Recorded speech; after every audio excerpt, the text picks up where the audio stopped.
This is Democracy Now!, democracynow.org, the War and Peace Report. I'm Amy Goodman.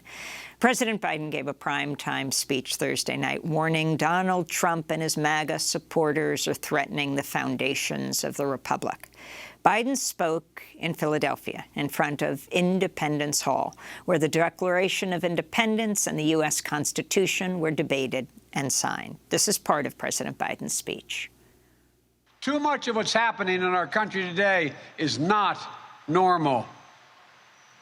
Donald Trump and the MAGA Republicans represent an extremism that threatens the very foundations of our republic. Now, I want to be very clear up front. Not every Republican, not even the majority of Republicans, are MAGA Republicans. Not every Republican embraces their extreme ideology. I know, because I've been able to work with these mainstream Republicans. But there's no question that the Republican Party today is dominated, driven, and intimidated by Donald Trump and the MAGA Republicans. And that is a threat to this country. MAGA Republicans do not respect the Constitution. They do not believe in the rule of law. They do not recognize the will of the people. They refuse to accept the results of a free election. And they're working right now, as I speak, in state after state, to give power to decide elections in America to partisans and cronies, empowering election deniers to undermine democracy itself. MAGA forces are determined to take this country backwards to an America where there is no right to choose, no right to privacy, no right to contraception, no right to marry who you love. They promote authoritarian leaders and they fan the flames of political violence that are a threat to our personal rights, to the pursuit of justice, to the rule of law, to the very soul of this country. They look at the mob that stormed the United States Capitol on January 6th, brutally attacking law enforcement, not as insurrectionists who placed a dagger at the throat of our democracy, but they look at them as patriots. And they see their MAGA failure to stop a peaceful transfer of power after the 2020 election as preparation for the 2022 and 2024 elections. They tried everything last time to nullify the votes of 81 million people. This time, they're determined to succeed in thwarting the will of the people. That's why respected conservatives like Federal Circuit Court Judge Michael Ludwig has called Trump and the extreme MAGA Republicans, quote, a clear and present danger to our democracy. President Biden speaking in Philadelphia Thursday night, he went on to say the soul of the nation is at stake. I ran for president because I believe we're in a battle for the soul of this nation. I still believe that to be true. I believe the soul is the breath, the life, and the essence of who we are. The soul is what makes us, us. The soul of America is defined by the sacred proposition that all are created equal in the image of God, that all are entitled to be treated with decency, dignity, and respect, that all deserve justice and a shot at lives of prosperity and consequence, and that democracy must be defended, for democracy makes all these things possible. President Biden speaking Thursday night, just after the speech. Democracy Now! Reached Ben Jealous, president of People for the American Way, former head of the NAACP, to get his response. Tonight, we saw Joe Biden give the most presidential speech he's ever given as president. I say this as somebody who's both been a friend of Joe for a long time in politics and yet also taken serious issue when I thought that he was moving in the wrong direction. I was arrested for voting rights protests 5 times in front of his White House last year. And what we saw tonight was exactly the president we need in this moment. He was confident. He was clear about big victories for the climate, big victories for students, big victories for the economy. He was also very clear that he was drawing a line between MAGA extremists, the patriots, and the rest of this nation. He was very clear that we were at an existential moment, a moment I think most of us feel in our bones. And he was also clear as a student of history that we have been through worse and triumphed over it. To talk more about President Biden's speech, we're joined by Nancy MacLean, author of the book Democracy in Chains, The Deep History of the Radical Right's Stealth Plan for America, professor of history and public policy at Duke University in North Carolina. She's actually joining us now from Raleigh. Welcome back to Democracy Now!, Professor MacLean. Why don't you start off by sharing your overall response to the speech at Independence Hall in Philadelphia? Thank you, Amy. It's good to be with you again. My overall response is that this was the most important speech of President Joe Biden's political career, and it was a wake-up call to the nation and particularly to the mainstream media in the nick of time. He was absolutely right, in my opinion, that the Trump wing of the party and the MAGA Republicans have jumped the rails of constitutional democracy, of the factual universe, and of representative democracy. You cannot have a democracy in which one party does not accept the legitimacy of the other party's candidates, elected officials, and the outcomes of elections. But that is where we have come with Donald Trump and the MAGA faction since they first questioned the legitimacy of President Obama's election and denied that he had been born in America. That was the start of all that has ensued since, and it's really important that President Biden called that out for the nation. I want to go back to President Biden speaking last night in Philadelphia. Today, there are dangers around us we cannot allow to prevail. We hear, you've heard it, more and more talk about violence as an acceptable political tool in this country. It's not. It can never be an acceptable tool. So I want to say this plain and simple. There is no place for political violence in America, period. None, ever.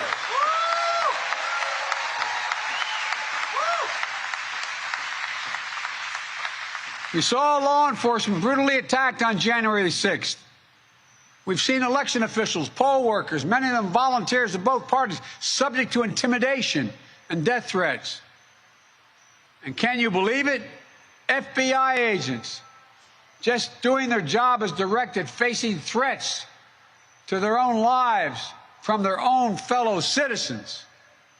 On top of that, there are public figures today, yesterday, and the day before predicting and all but calling for mass violence and rioting in the streets. This is inflammatory. It's dangerous. It's against the rule of law. And we, the people, must say, this is not who we are. President Biden speaking at Independence Hall last night in Philadelphia, the second of 3 trips to Pennsylvania in just a matter of days. His third one will be in the next few days. Professor MacLean, as he talks about political violence, you have said the best predictor for a successful coup is a failed coup for which there is no accountability. Talk about the political violence, how it's been dealt with, what it means, and what should be done. Yes, thank you. And I think that's extremely important for people to understand. And that's not just me speaking. That is the consensus of comparative political scientists who study coups. So absolutely, we do not yet have accountability at the highest levels for the events of January 6th and the ongoing criminal conspiracy against our country that has been more than demonstrated by the House Select Committee to investigate the events of January 6th. And the problem is that if you don't have accountability, those acts become normalized and the people who engage in them become emboldened to become more aggressive, more violent, more threatening. And I think, something that Biden said at the very top of his remarks is extremely important, that so much that has happened in recent years, and certainly in the last year, is not normal. And the problem that I see as an educator is that there are young people growing up who have known nothing else but this moment. And there are many of us who have been so, bruised and by the pandemic and inured by, years of this Trump rhetoric and aggression, and that coming from his followers, that we can start to think that this is how a normal democracy functions. But it is not. The United States has slipped radically down the scale of healthy democracies.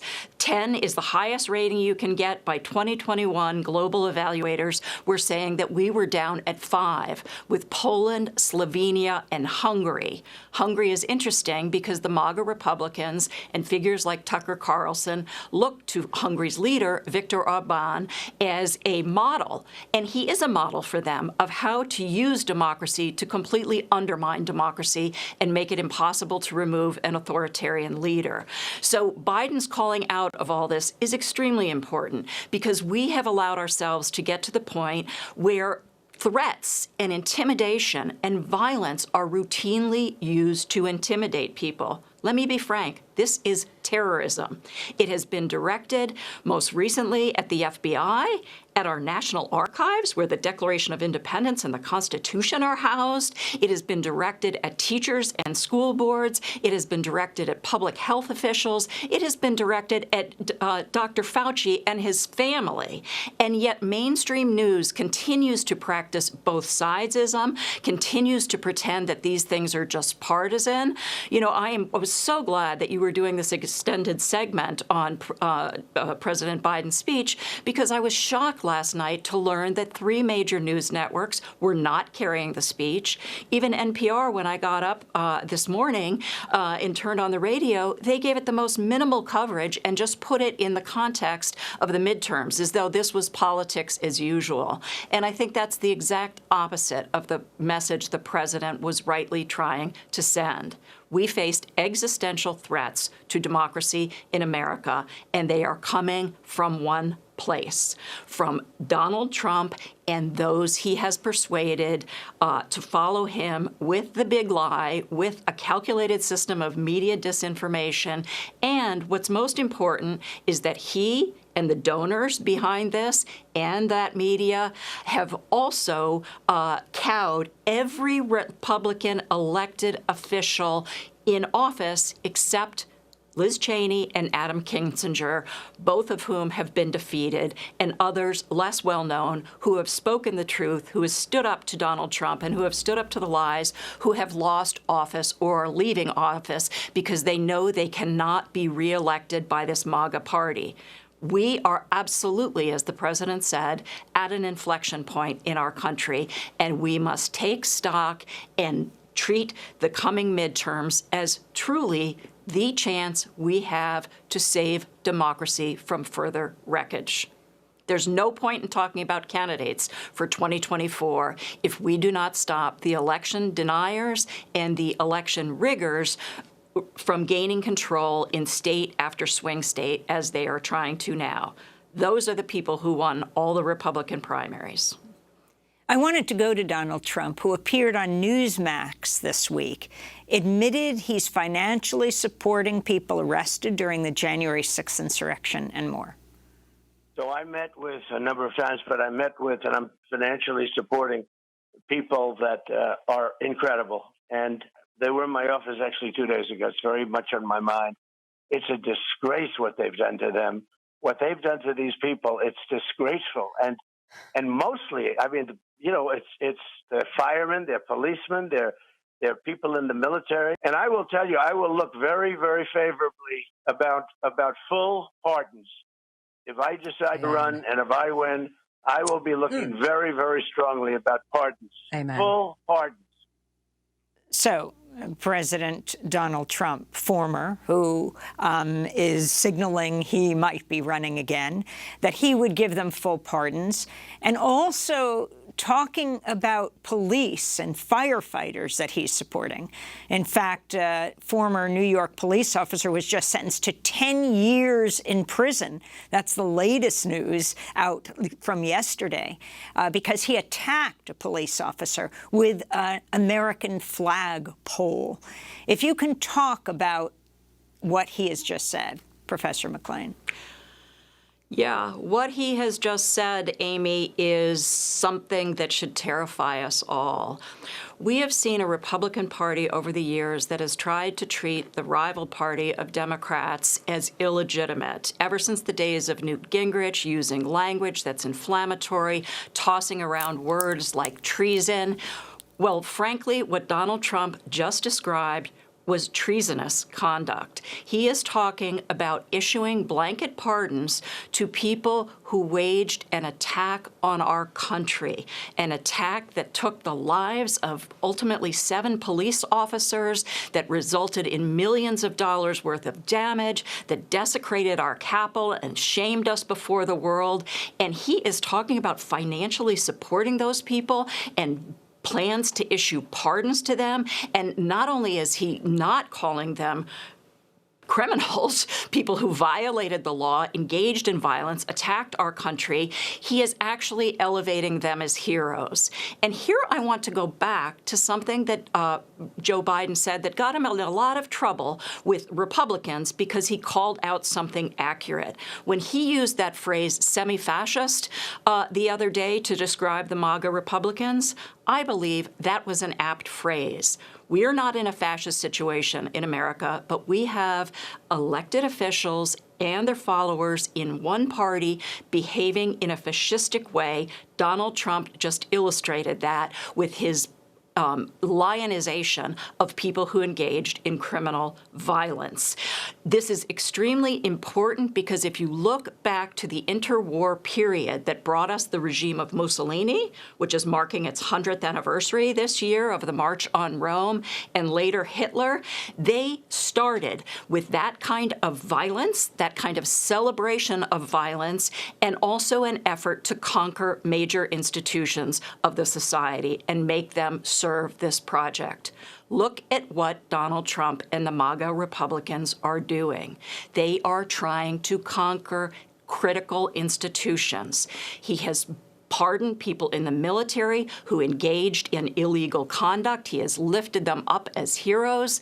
He has now elevated, as you're saying, those police officers who violated the law, on January 6th. We have had, again, such attacks on election boards and public health workers in this country and on teachers that we are seeing hemorrhaging in those fields. We don't have enough nurses. We don't have enough public health people. We don't have enough people in so many of the core institutions of our society. We also have Republicans attacking the domain where I work, higher education, spreading lies, attacking teachers, trying to divide students and faculty from community. We are at red alert stage. In military terms, it is DEFCON 1 for democracy in America, and it's time that the mainstream media started to recognize that. President Biden gave us the call and said exactly what is happening in very clear and eloquent terms, so we can only hope that Americans respond calmly, deliberately, and with determination to alert their neighbors, to canvass for these midterms, to make sure people understand the high stakes of these elections. It is only the people who will be the guardrails of our democracy, responding in a calm, nonviolent, determined way to ensure that we still have a democracy for generations to come, for our children and grandchildren. Professor MacLean, you've also made it clear that this is not just about President Trump, saying that our situation is driven by our extreme right fossil fuel and dirty industry donors who have radicalized the Republican Party. Can you elaborate? Yes, thank you, Amy, for raising that, because the donor question has all but fallen out of so much of the conversation and of the media attention to the problems we're facing. But this is what I researched for Democracy in Chains, and particularly the Koch network of donors convened by Charles Koch, the CEO of Koch Industry, one of the richest men in the world, who has convened other wealthy donors, not only in the United States, by the way, but globally, particularly from the fossil fuel sector, tobacco, and other dirty industries, to try to shackle democracy. They have supported this Republican Party. They were the ones who drove it to the far right with the Tea Party, and before that, the efforts of the radical Republicans like Newt Gingrich in Congress. They are a serious threat to our democracy. And actually, this is one of the interesting things that distinguishes our moment from the interwar period that saw Mussolini and Hitler come to power. Mussolini and Hitler came up from the streets through street fighting and radical violence, and then later won the backing of right-wing sections of capital and other institutions like the church and the military. In our country, we've seen something different. These dark money fossil fuel donors, led above all by Charles Koch, have so poisoned the workings of our electoral system that we are in this position. And we will not solve this problem that we face. We will not get out of this crisis unless we address that dark money, not only the money going to elected officials, but the money that is going tax-free to fund an apparatus of literally hundreds of organizations that are polluting our public debate, that are turning us against one another, that are distorting and deforming our institutions, and that have brought us to this precipice. Last question, Nancy MacLean. Before you wrote Democracy in Chains, you wrote Behind the Mask of Chivalry, The Making of the Second Ku Klux Klan, published decades ago. But there you look at that period in the 1920s, right around the time in the 20s, 30s, when you had Mussolini and you had Hitler rising to power, but in the United States, where you looked at how some 5 million ordinary white Protestant men joined the second Ku Klux Klan in the 20s. Do you see parallels to today? Yes, Amy, and it really gives me chills to say it. And sadly, the book is getting a second life all these years later, because it's not just me. Ordinary Americans see the parallels. Donald Trump has, in this radicalized Republican Party, has breathed life into these white supremacist, white nationalist forces. It's no longer the Ku Klux Klan in the forefront, but we see groups like the Proud Boys, the Oath Keepers, the 3 Percenters, and all these, kind of freelance militias who are committed to a set of ideas very much like those of the Ku Klux Klan of the 1920s, and milder forms of which are embraced by this MAGA faction of the Republican Party, namely the idea that only certain people are legitimate Americans, particularly white middle-class Christians, that other people don't belong, that they're there on sufferance, that white Christian Americans have the right to run the country, have the right to drive others out or subdue them, and have the right to dictate, and that somehow that is God-given, and that those elements of our history that President Biden referenced last night, the ideals of the Declaration of Independence, that all men are created equal, that all people deserve dignity and voice, that is a reaction against that. It is a rejection of the multiracial democracy and the country that is supposed to be open to the progress and achievement of all. So these ideas, sadly, have come back to us. It's like rocks have been lifted up around the country, and oxygen has been given to these forces that were always there, but not encouraged in the way that they have been in the last several years of Donald Trump's dominance of the public discussion. So again, I think President Biden was absolutely right to mention white supremacists and to say that this is an emergency for our country and that we all must pay attention, and if we care about democracy, commit to making sure it will last and it will work for all of us.